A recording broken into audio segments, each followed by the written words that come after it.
India TV, आपकी आवाज। Asian games में भारत ने रचा इतिहास, पहली बार 100 मेडल भारत के नाम। विमेन कबड्डी के गोल्ड जीतने के साथ ही मेडल की सेंचुरी पूरी हुई। ताइवान को हराकर कबड्डी टीम ने भारत को दिलाया 25वां गोल्ड। पीएम मोदी ने लिखा, एशियाई खेलों में भारत के लिए ऐतिहासिक क्षण, महिला कबड्डी टीम को दी जीत की बधाई। पीएम मोदी ने 10 तारीख को एशियन गेम्स के एथलीट से मिलने के लिए उत्सुक हूं, ये बात भी लिखी। भारत के लोग 100 मेडल की उपलब्धि से रोमांचित हैं। एशियन गेम्स का आज 14वां दिन। महिला तीरंदाजी कंपाउंड में ज्योति सुरेखा वेन्नम ने स्वर्ण पदक जीता। ज्योति सुरेखा वेन्नम ने एशियन गेम्स में गोल्ड जीतने पर कहा, मैं बहुत खुश हूं, जो मैंने सोचा था वो कर पाई। भारत के ओजस देवताले ने तीरंदाजी में लगाया गोल्ड पर निशाना। अभिषेक वर्मा ने सिल्वर मेडल जीता। आर्चरी में जीतने के बाद बोले ओजस प्रवीण देवताले, 3 मेडल जीतकर लग रहा है कि मैं अभी भी सपने में हूं।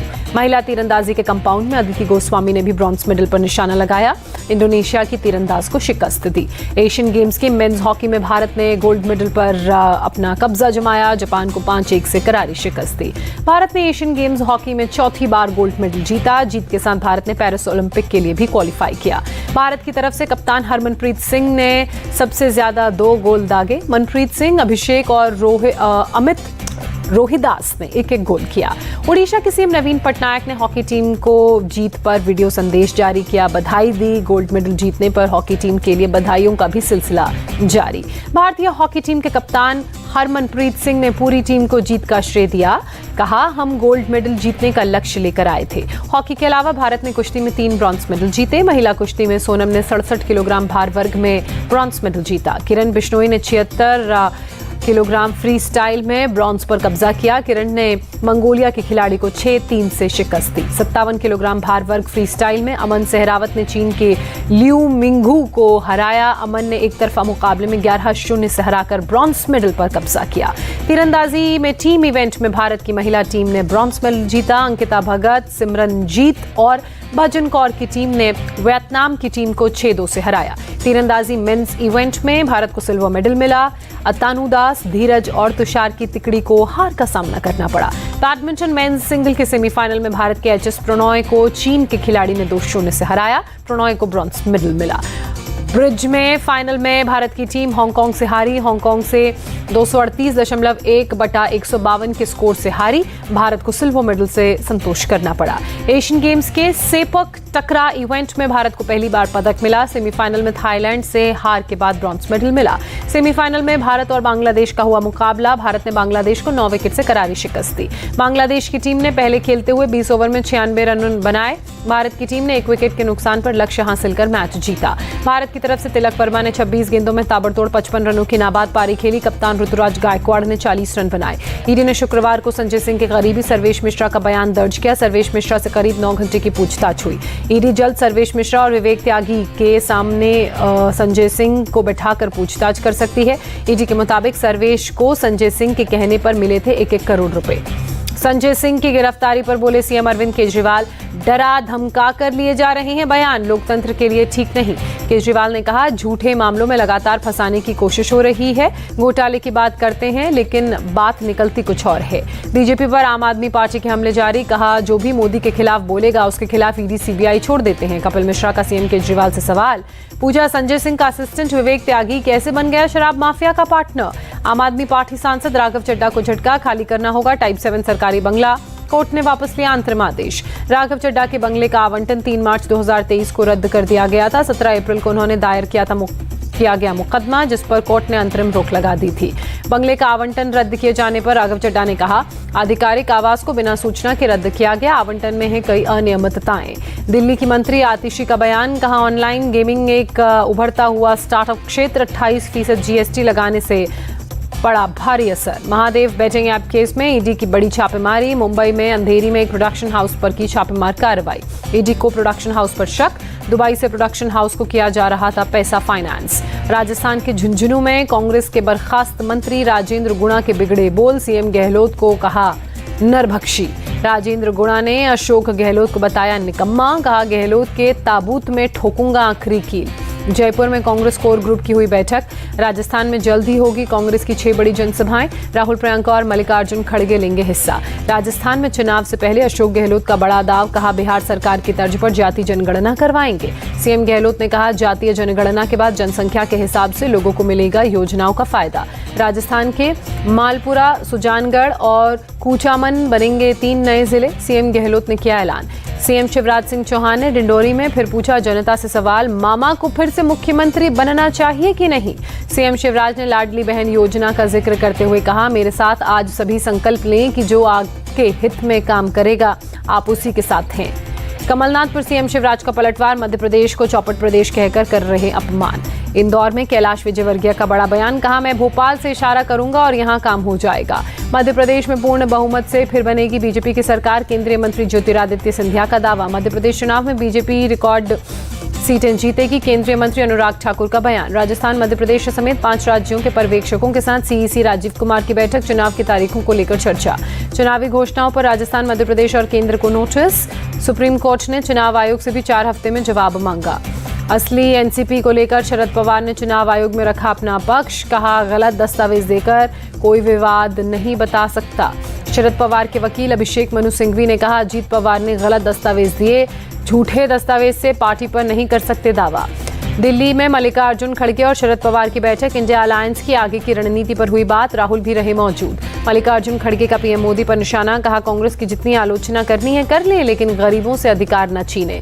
अखिलेश यादव के एक फरियादी पत्र उन्होंने शेयर किया, लिखा जिस प्रदेश में जनता के आवेदन ज्यादा वहां शासन प्रशासन उतना कमजोर। प्रियंका गांधी का ऐलान, छत्तीसगढ़ में कांग्रेस सरकार बनते ही कराएंगे जाति जनगणना। छत्तीसगढ़ की जनता से प्रियंका गांधी का वादा, सरकार बनते ही 10 लाख गरीबों को घर देने की बात कही। एआईएमआईएम ने जाति जनगणना के आंकड़ों पर सवाल उठाए। अख्तरुल ईमान बोले, मुसलमानों की संख्या कम करने की साजिश की गई। जातीय जनगणना के डेटा से कई जातियों के लोग नाराज।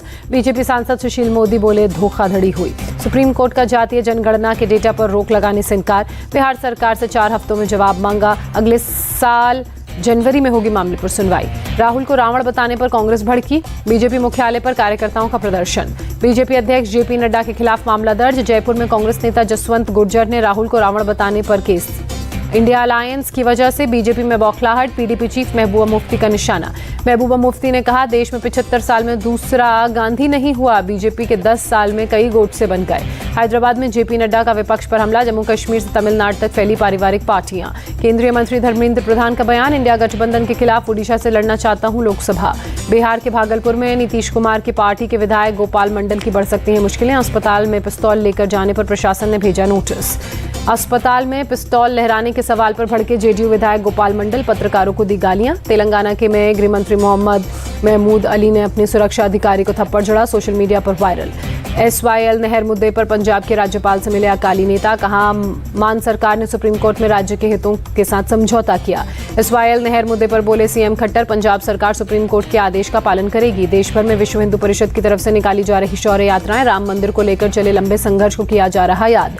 13 अक्टूबर को पीएम मोदी नवे P20 समिट का उद्घाटन करेंगे। दिल्ली में 2 दिन चलेगा सम्मेलन। दिल्ली के द्वारका में नवनिर्मित यशो भूमि में होगा P20 सम्मेलन। G20 आमंत्रित देशों के अधिकारी होंगे शामिल।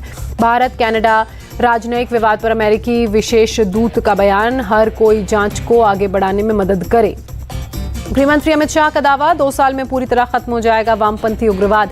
दिल्ली में वामपंथी उग्रवाद के निपटारे पर हुई हाई लेवल बैठक। सूरत में Mumbai Ahmedabad high speed rail corridor के लिए पहला स्टील ब्रिज बनकर तैयार। मुख्य पुल की लंबाई 70 मीटर, वजन 673 टन। अलवर में बागेश्वर धाम के पीठाधीश्वर धीरेन्द्र शास्त्री की कथा, कहा हिंदुओं को जगाने के लिए एक चिंगारी की आवश्यकता, भारत हिंदू राष्ट्र बनकर रहेगा। सिक्किम में बाढ़ के बाद सामने आई दिल दहला देने वाली तस्वीर। रंगपुर शहर में सड़कों पर कीचड़ में धंसी नजर आई गाड़ियां। रंगपुर शहर में इमारतों की पहली मंजिल कीचड़ में समा गई। पहाड़ी इलाकों में सड़कें टूट जाने से आवाजाही में हो रही मुश्किल, लोगों की परेशानी बढ़ी। तीस्ता नदी में बाढ़ का सबसे ज्यादा असर चुंगथांग इलाके पर पड़ा। करीब 80% चुंगथांग पूरी तरह से तबाह। राज्य के करीब 13 पुल तबाह। मांगन जिले में 8 और गैंगटॉक में 3 पुल बहे। नेशनल हाईवे 10 को काफी नुकसान। सिक्किम सरकार ने मारे गए लोगों के परिवार वालों के लिए 4-4 लाख के मुआवजे का ऐलान किया। रिलीफ कैंप्स में रह रहे लोगों के लिए 2-2 हजार रुपए की सहायता। अचानक आई बाढ़ से हजारों करोड़ रुपए का नुकसान। सिक्किम के मुख्यमंत्री प्रेम सिंह तमांग का बयान। पश्चिम बंगाल के वेस्ट मिदनापुर में भारी बारिश के बाद बाढ़ जैसे हालात। रिहायशी इलाकों में नाव से चलने को मजबूर हुए लोग। कांग्रेस सांसद अधीर रंजन ने सीएम ममता को खत लिखा। बंगाल में आई बाढ़ के खराब हुए हालात पर खींचा ध्यान।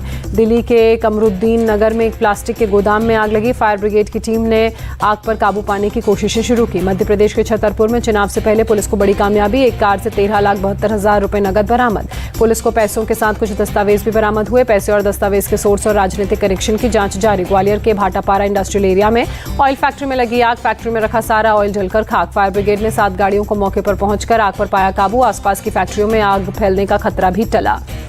ऑयल ड्रम में रिसाव की वजह से आग लगने की आशंका। हादसे में किसी के हताहत होने की खबर नहीं। फैक्ट्री का मालिक फरार। मुंबई पुलिस ने नासिक से शिंदे गांव में ड्रग फैक्ट्री पर रेड की। 12 लोगों को गिरफ्तार किया। मुंबई पुलिस ने फैक्ट्री से करीब 150 किलो ड्रग्स बरामद किया, जिसकी कीमत 300 करोड़ से ज्यादा बताई गई। बिहार के छपरा में उत्पाद विभाग की कार्रवाई में एक शख्स की मौत। गांव वालों का गुस्सा भड़का। गांव वालों ने उत्पाद विभाग की 2 महिला कर्मचारी और होमगार्ड के 2 जवानों को बंधक बनाया। प्रशासन के खिलाफ विरोध प्रदर्शन किया।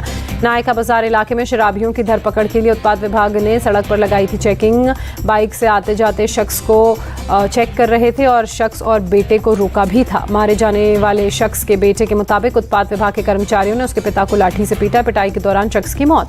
पुलिस ने उत्पाद विभाग के 4 आरोपी कर्मचारियों को गिरफ्तार किया। मारे गए शख्स के शव को पोस्टमार्टम के लिए भेजा गया।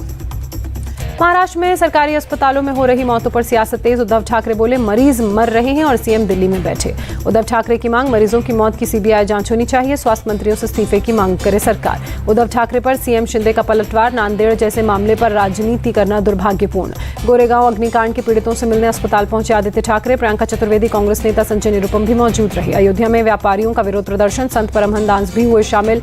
पुलिस प्रशासन पर व्यापारियों को प्रताड़ित करने का आरोप। राजस्थान के हनुमानगढ़ में पुलिस को बड़ी कामयाबी। चंदन की लकड़ी की तस्करी करने वाला गिरोह पकड़ा गया। तमिलनाडु के गुडलूर में सड़क पर दिखा तेंदुआ। पिछले कुछ दिनों में तेंदुए दिखने से लोगों में खौफ। केरल के मुन्नार में रिहायशी इलाकों में हाथी पहुंचा, फसलों को नुकसान पहुंचाया। मध्य प्रदेश के मुरैना में डेंगू फैला।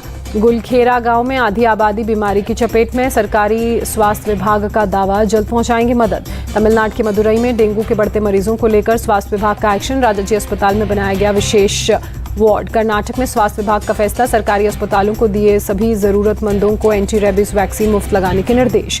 ईरान की जेल में कैद मानवाधिकार एक्टिविस्ट नरगिस मोहम्मदी को मिला नोबेल शांति पुरस्कार। महिलाओं के अधिकारों की लड़ाई लड़ रही हैं। 51 साल की नरगिस मोहम्मदी को 13 बार गिरफ्तार किया गया। 31 साल जेल में गुजार चुकी हैं। 154 कोड़ों की सजा भी भुगत चुकी हैं। नरगिस मोहम्मदी के पति और बेटे ने नोबेल शांति पुरस्कार मिलने पर खुशी जताई। कहा, इससे नरगिस की आजादी की लड़ाई को और बढ़ावा मिलेगा। यूक्रेन के खार्किव में रिहायशी इलाकों पर रूस का हमला जारी। रूसी मिसाइल अटैक में 10 साल के बच्चे सहित एक महिला की मौत। रूसी मिसाइल से कई इमारतें बुरी तरह से तबाह। खार्किव के गवर्नर के मुताबिक 30 लोग जख्मी। यूक्रेनी राहत कर्मी इमारतों के मलबे को हटाने में जुटे। मलबे में फंसे लोगों को निकालने की भी कोशिशें जारी। यूक्रेन के राष्ट्रपति जेलेंस्की ने रूसी हमले को अमानवीय बताया। सर्दियों में नागरिकों की सुरक्षा पर चिंता जताई। रूसी राष्ट्रपति पुतिन ने न्यूक्लियर पावर वाले क्रूज मिसाइल के सफल परीक्षण का ऐलान किया। कहा, अब जल्द ही इसका उत्पादन शुरू किया जाएगा। पूर्वी सीरिया पर तुर्की ने एयर स्ट्राइक की। अमेरिकी समर्थित कुर्दिश लड़ाकों के ठिकानों को निशाना बनाया। तुर्की सेना के मुताबिक कुर्दिश लड़ाकों के करीब 30 ठिकानों को तबाह किया। अंकारा में हुए आतंकी हमले का बदला लिया। गाजा में उपद्रवी ग्रुप इस्लामिक जिहाद के समर्थकों ने प्रदर्शन किया। ग्रुप की स्थापना की 36वीं सालगिरह मनाई। पूर्व रूस में भारी बारिश और बाढ़ का कहर। सखलाइन इलाके में रिहायशी इलाके में पानी भरा।